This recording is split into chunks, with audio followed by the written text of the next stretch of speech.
Dwight Howard. Yeah. And you coached him, playing for the Hawks now. What do we expect to see?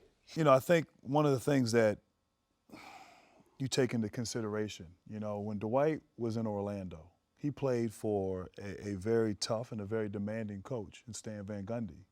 And for a period of time, 3 years, he was great. He was sensational. And things got a little sideways there at the end. And, you know, there's a lot of reasons and a lot of excuses. But so he has, you know, obviously responded well to good coaching. Obviously playing for Coach McHale as well, getting to the Western Conference Finals. I do think that, and I'm being objective here, and I answer this question, but I feel like a lot of what's been said about Dwight, the narrative for the last 3 years about Dwight, it wasn't necessarily all his fault. You know, I think there's some blame on his part. It wasn't necessarily all his fault. You know, I think there's some blame on his part, but I think there was some circumstances that were bigger than Dwight that maybe contributed. And maybe I'm wrong in saying that, but I do believe that. I also think the timing. I think the timing for the Atlanta Hawks franchise was the right time, and the right time for Dwight.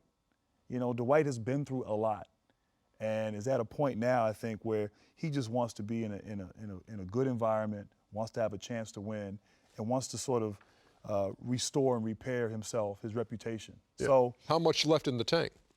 That's the biggest question. I mean, you know, one thing I've always said about Dwight, the bigger the game, the more focused he is and the harder he plays. I will give him credit for that. 'Cause I've seen a lot of players who, bigger the game comes, they shrink a little bit. He doesn't shrink. He plays harder. He gets after it. My experience with Dwight, he couldn't bring it every single night. He was hurt a lot. He had a lot of different things. His back, you know, bothered him. He had a back surgery. He had, you know, his knee. He just, I don't know if he can bring it every single night like you have to. And he needs a really, really copacetic, like the locker room for him, and everything has got to be really tight for him, because that's, like, you know, his biggest beef was always, well, this guy doesn't, you know, we don't get along well enough. And, you know, I'm thinking, get along.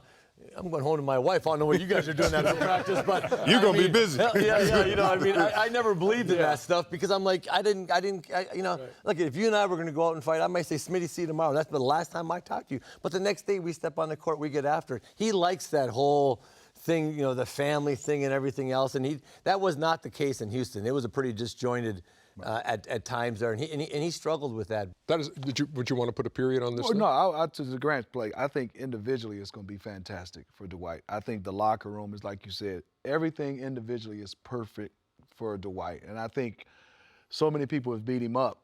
Their success is still, people are going to say, is Dwight, yes or no. But I think everything for Dwight, this will be one of his better years. It won't be Orlando, but I think this will be one of his better years.